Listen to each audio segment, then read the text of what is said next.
Safra de café do Brasil será cheia ao longo de 2025? Haroldo Bonfá traz as informações pra gente. Acompanhe o Paracatu Rural pelo YouTube, inscreva-se em nosso canal, marque o sininho para receber notificações, assista na sua Smart TV, Paracatu Rural no YouTube. Café com Prosa, com Haroldo Bonfá.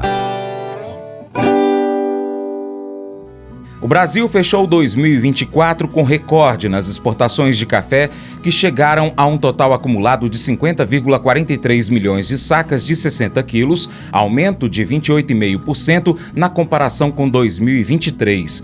Houve ainda aumento de 12,8% frente ao maior montante antecedente, registrado em 2020, 44,7 milhões de sacas. Os dados partem do relatório estatístico mensal do Conselho dos Exportadores de Café do Brasil, Secafé. A entrada de divisas no país, em função dos embarques cafeeiros, também alcançou o melhor desempenho na história do levantamento do Secafé, puxada pelos recordes apurados em café verde e solúvel.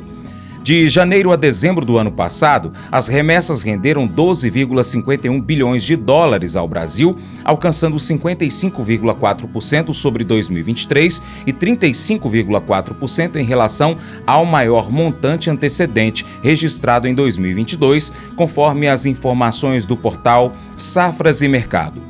O economista Haroldo Bonfá, da Faros Consultoria, analisa os números divulgados pelo Secafé, que confirmaram um novo recorde de exportações de café do Brasil em 2024. Haroldo ressalta os impactos que essas vendas podem trazer para 2025.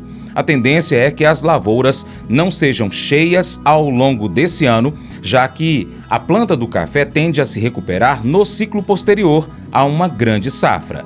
Olá, bom dia Francis, bom dia Paracatu Rural. Começamos mais uma semana de verão com cara de verão.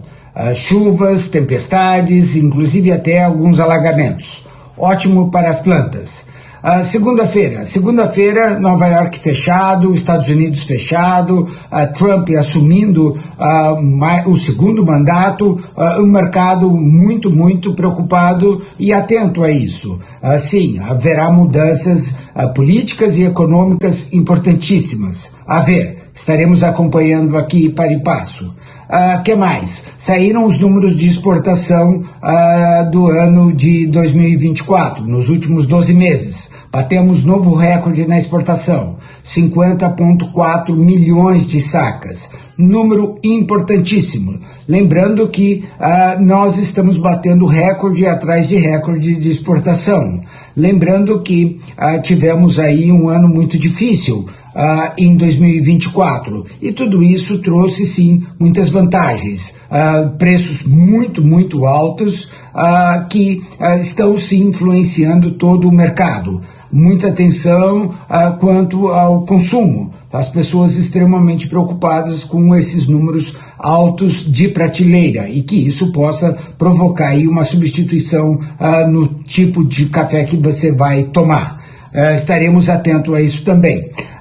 Nova York fechou em 3,28, chegou a bater 3,30 nessa sexta-feira, uma leve alta de 1,5% na semana, mas tudo isso sim, ele é importante, porque é Nova York que está carregando o Robusta. Robusta também, uma leve alta, fechou acima de 5 mil dólares a tonelada, importantíssimo, e tudo isso com reflexo no mercado interno.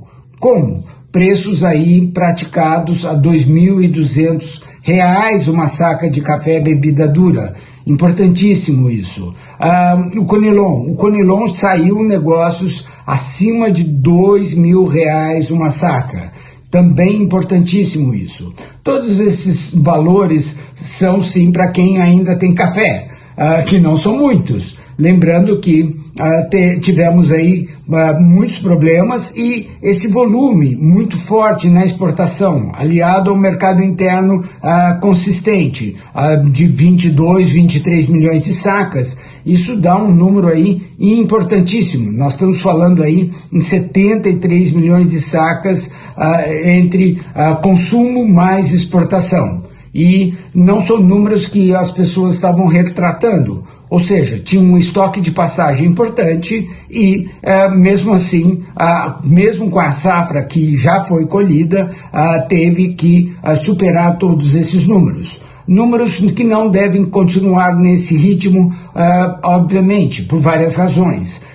Quando você tem uma safra cheia, a outra, normalmente, ela é menor. A planta do arábica sofre bastante produzindo safras cheias e a segunda é menos cheia, vamos falar assim. Com isso, o ano de 2025 já começa, como sempre, muito animado.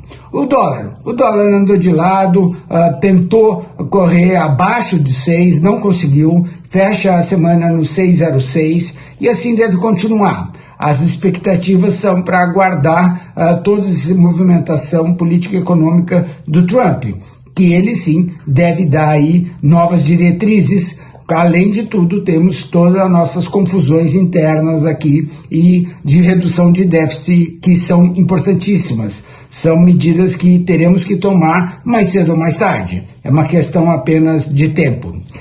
Temos também ainda as nossas perspectivas, por exemplo, do Vietnã.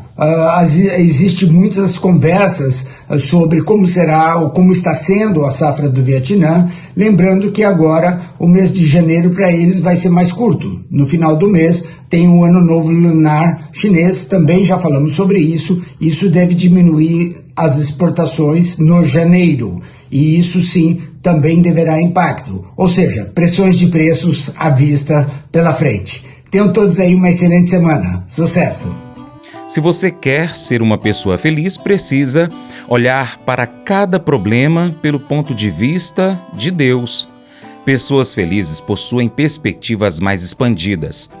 Elas veem o todo. Quando você não vê as coisas através do ponto de vista de Deus, você fica desencorajado, frustrado, infeliz. Não importa o que esteja acontecendo em sua vida. O bom, o ruim, o feio.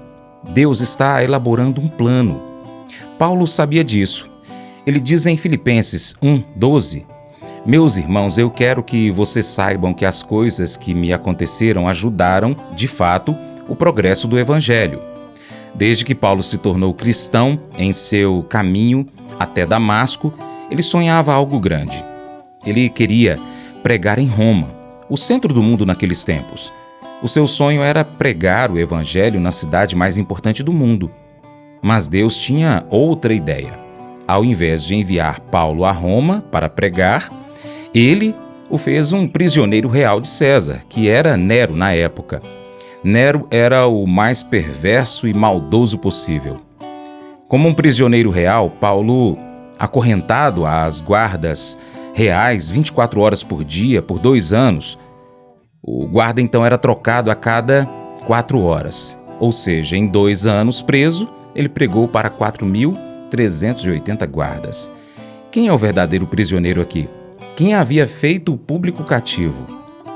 Esse não era o plano de Paulo, mas o de Deus, desde o início. Há 2 resultados desse plano que nós conhecemos com certeza.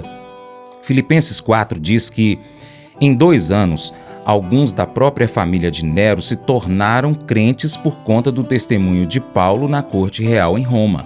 Além do mais, é difícil fazer alguém como Paulo parar. Na prisão, ele era forçado a permanecer calado e, como resultado disso, ele escreveu a maior parte do Novo Testamento. E eu imagino que deve ter tido maior impacto, A sua pregação no Coliseu, ou os livros que ele escreveu, como a Epístola aos Romanos, 1ª e 2ª Coríntios, Gálatas, Efésios, Filipenses, Colossenses. Esses 7 livros têm revelado Jesus a milhões de pessoas ao longo dos anos. Paulo sabia que Deus tinha um plano maior. E ele conseguia ser feliz porque via o que Deus estava fazendo através do seu problema. Sempre que você tiver um problema que está começando a lhe colocar para baixo, você precisa fazer o que Paulo fez. Aprender a vê-lo do ponto de vista de Deus. Pergunte assim: o que Deus está fazendo aqui? Qual é a situação como um todo? Qual é a perspectiva maior? Então você será capaz de enfrentar o problema com fé. Esse devocional faz parte do plano de estudos Hábitos de Felicidade do aplicativo biblia.com. Muito obrigado pela sua atenção, Deus te abençoe e até o próximo encontro. Tchau, tchau.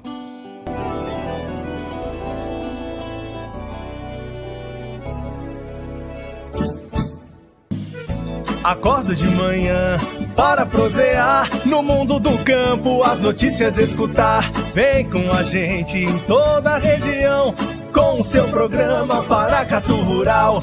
Tem notícias, informação e o mais importante, sua participação. Programa Paracatu Rural. Programa Paracatu Rural.